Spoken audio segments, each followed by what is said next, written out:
Hey card fighters, Chris here from Vanguard Central bringing you some budget matches. This deck is a budget Shadow Paladin deck. I wanted to focus on Gilvaese, I think that's how you pronounce it, the knight in GBT 04. I don't know, he was very overshadowed by Claret Sword, pretty much no one is using him. His skill gives plus 5,000 to your stride, so I thought that was really cool. So I wanted to make a deck around him. As always, you can check the description.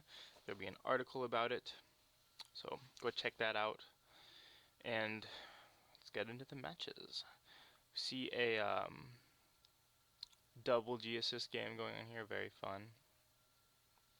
Since not much is going on, a little bit more about the deck. It's a very on-hit pressure based deck. So the backup is the Demon Lord Cassio Toto Watcher. And his skill GB1 lets you get a crit, while Gilvaese skill lets you get on hit retire 2. So you have kind of this mixture of on hit retires versus crit pressure. And the same with the strides, because they're using Efnicians and Diablos. So we have the same kind of parallel thing. So you can swap back and forth depending on which one you need. Depending on which one works for you. So, nice little combo here. We go into Efnician as the first stride, which gets powered up by Gilvaese's skill, which gets powered up by Macnessa's skill, so it's going to be 43 and on hit retire 2, but he's got that perfect guard, unfortunately. It's alright, gotta heal, get our Maka going, get some extra attacks in, try to control his field a bit, even though the on hit pressure didn't really go through. So he is going to Legion. I'm trying to think what I want to do next turn. I have a lot of stride fodders in hand. Don't know if I'm going to go for Diablo or another Efnician. I'm leaning towards Efnician just because he has only 2 damage, so he's tempted to let those on hits, or he's tempted to let it hit, right? So that I don't get free retires off.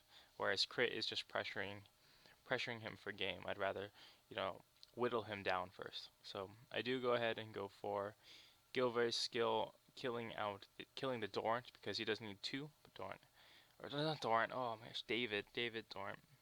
Those the D names confusing me. So he lets that hit like I wanted him to. So I get to pop his front row since I see he's not really drive checking much of it, and whittle down his field, which is exactly what I wanted to. He goes for Mustafa, but doesn't use the skill. Which surprised me. But he gets that crit. Gonna put us up to 4. Not too worried. Gonna go into Diablo now. The reason behind this one is, so I have the domain, so I can, filter out cards, get my attacks going, and then I wanted to pressure him down, right? So I'm gonna kill 3. So yeah, I lose some advantage, but so he doesn't die to crit, he's gonna want to PG it and kill his 2 rear guards. So we got that extra field control going without really getting the on hit, since I did see that he drove check at PG. So now that we've really kind of cleared out his field, he's gonna go ahead and pressure us back, but he misplays here. He does not call the second unit for Diablo, so we're just gonna go ahead and stride Diablo. And oh, sorry, I guess we're not striding Diablo because we're an idiot.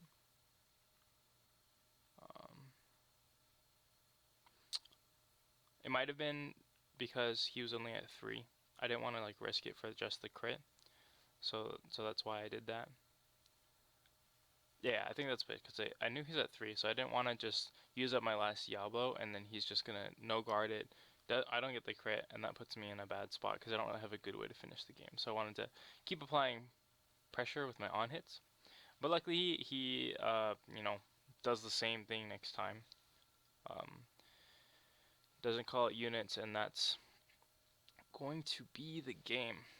I really like how this deck worked, especially in this match. I feel like it really shows how well the deck did, because I was able to convert between striding and not striding to change up the different plays I was going for, right? I could pressure him with the crit, and then okay, he has perfect guard, And I'll switch it up, do some field retiring to continue to pressure out those perfect guards, and finished off with Diablo when he misplays into it. So the second match is going to be against Dark Irregulars. Hopefully no G-Assist goes on in this game, but we shall see. So he's gonna go ahead play Killing All Mastery. He actually misplays there, but I just kind of let it slide because I probably wasn't gonna attack it anyway. Just gonna trade blows here. So I have Gilvaese. One great thing about Gilvaese, however you want to say it. I guess that the English writing is Gilvaese. Oh, so fancy. Gilvaese. Gilvaese is really good because he gives that +5, and it doesn't seem like a lot initially, but if you're thinking about some of the stronger strides, especially like Diablo is the best example. It's pretty much already in like PG territory when you just counterblast one and it goes up to 36 by itself. Like you need what 310Ks, you need 41. Like even 310Ks is only like a 1 to pass at that point. So you're basically gonna want to drop 4 10Ks to 3 to pass him if it's not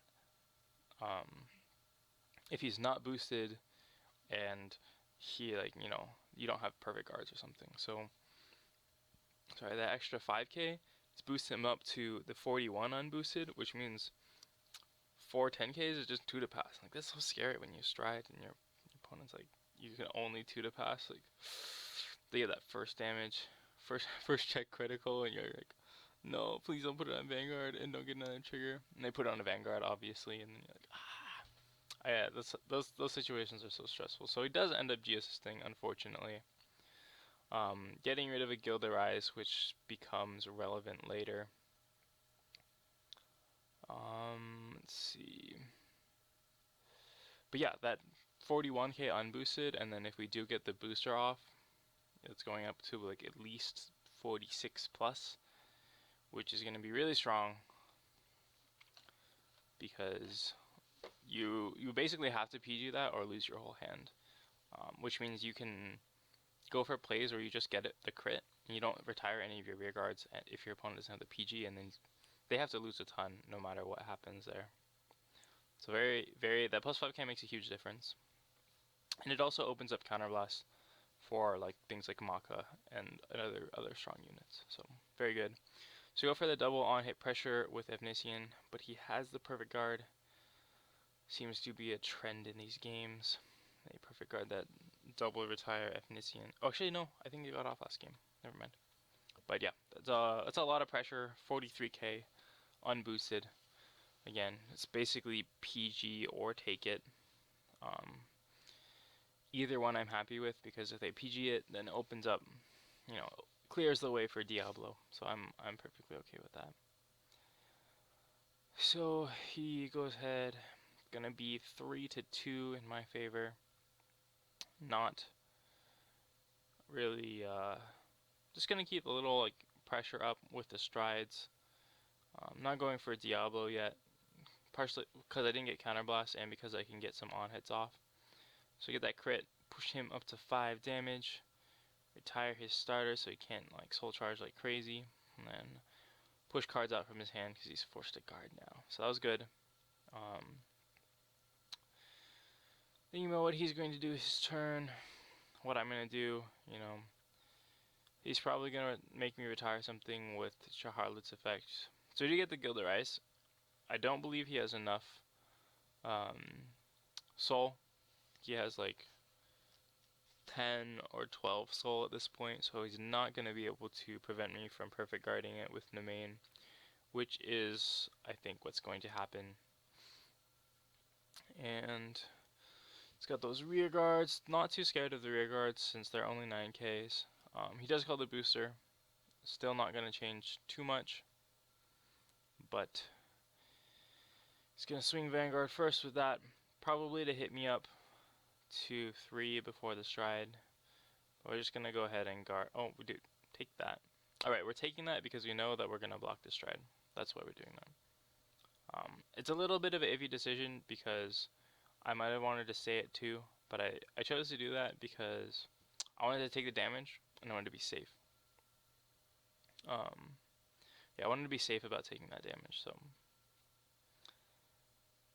rather than like, you know, guard that and then risk double, triple crit.